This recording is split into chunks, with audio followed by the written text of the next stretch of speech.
এই যে টুকরি ভাড়া নেয়, মনে করেন যে কেউ বাড়ি থেকে আসলো, আইসে বললো যে আমি টুকরি নিয়ে খালি কাম করব। কত করে ভাড়া? মনে করো আগে ছিল 20 টাকা, এখন ঘর ভাড়া বেশি, সব দিক থেকে বেশি, এখন বাস ওটা 3 মিনিট সব দিক থেকে বেশি, এখন হলো 30 টাকা ভাড়া। তা মনে করেন যে সকালবেলায় নিয়ে গেল, 2-3 ঘন্টা কাজ করলো, এসে টুকরি জমা দিলো, টাকা দিলে 30 টাকা। আর কেউ যদি ঘুমাতে চায় তা মনে করেন ঘুমানো 30 টাকা, আর হলো টুকরি ভাড়া 20 টাকা, 50 টাকা।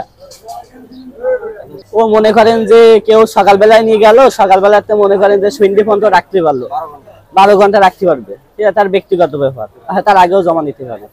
2 শিফটে চলে, একটা হলো রাইতে, একটা হলো দিনে। মানে তা মনে করেন রাইতে কেউ ওই মিন্ত্রা যা থাকে ঘুমানো পরে, রাত কেউ দেয় 10টার দিকে, কেউ দেয় 11টার দিকে, নিয়ে মনে করেন যে সারা রাত কাম করলো, সকাল 8টার দিকে উঠে নিয়ে আসে, কেউ 10টার দিকে, কেউ 12টার দিকে, এরকম দিয়ে জমা দেয়।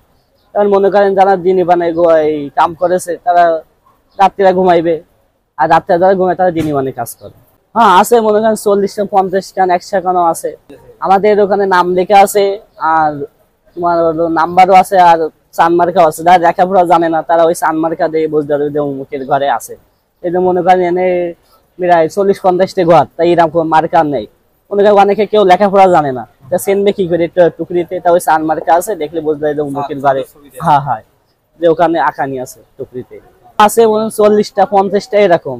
এখানে মনে করেন যে 50-60 জন, 70 জন থাকতে পারবে এখানে। হ্যাঁ, কেউ মনে করেন যে বাসায় থাকে, বাসার থেকে এসে রাত্রিরা তার পাইকারি আছে, সে কাম করে জমা দিয়ে সে বাসা চলে যায়। আবার কেউ কেউ বাসা না থাকলে দেশের থেকে আসে এখানে থাকে, টুকরি নাই, ঘুমায়, ভাড়া দেয়। থাকা মনে করেন থাকা, টুকরি নেওয়া, এগুলা ব্যবস্থা আছে। কিন্তু খাওয়া দাওয়ার ব্যবস্থা হলো হোটেলে, এখানে খাওয়া দাওয়ার ব্যবস্থা। হ্যাঁ, বাজারে যদি থাকে তা মনে করেন যে আমরা 40-50 টা ঘর আছে, তাই জিগায় যে খাসি আইছে কিনা, আমাদের খাসি আইছে কিনা। যদি তাইয়ের কাছে থাকে তা খাসি, তারা যে হ্যাঁ তোমাদের খাসি একটা আছে, খাসিটা নিয়েও কি আমরা যেয়ে নিয়ে আসি খাসিটা। আর যদি বাজারে বাইরে চলে যায়, ব্যাপারে গাড়িতে চলে যায়, এটা তো আর পাওয়া যায় না। কিন্তু আমরা টুকরি দেওয়ার সময় বলি যে খাসি হারালি বলে 1000 টাকা জরিমানা দেওয়া লাগবে। তো দেখা গেল সে গরিব মানুষ, 1000 টাকা চাইছে, তার কাছে যে 1000 টাকা নিতে হবে এরকম কোনো কথা নেই। মানে ওটা তার সংযোগ, মানে যেন না হারায়, যে জন্য থাকে, যেন টুকরি হারালে ভয় থাকে যে টুকরি হারালে 1000 টাকা দেওয়া লাগবে। কিন্তু আমরা এটাই বলি, কিন্তু টুকরি হারালি টাকা নিয়ে না। ও মনে করেন যে লোকের পারে ডিমান্ড করে, মনে করেন যে 1000 টাকা ওঠে, কোনোদিন 2000 টাকা ওঠে। মনে করেন যে এখানে একটা আইন কারণ আছে। দেখা গেল হঠাৎ করে কেউ একটা ব্যবসা করতে গেলে, তাই গেলে একটা মনে করেন আমাদের এখানে সমিতি মাধ্যম আছে, মনে করেন 30 টা একই নিয়মে চলবে। তুমি মনে করো কেউ তুমি 10 টাকা নিচ্ছো, তুমি 20 টাকা নিচ্ছো, তা তো হবে না। একজন 10 টাকা নিচ্ছে, একজন 20 টাকা নিচ্ছে, তাহলে মানুষ কোনটাই যাবে, যে যেখানে কম সেখানে যাবে। এটা করা যাবে না, সবগুলো এক নিয়মে চলতে হবে।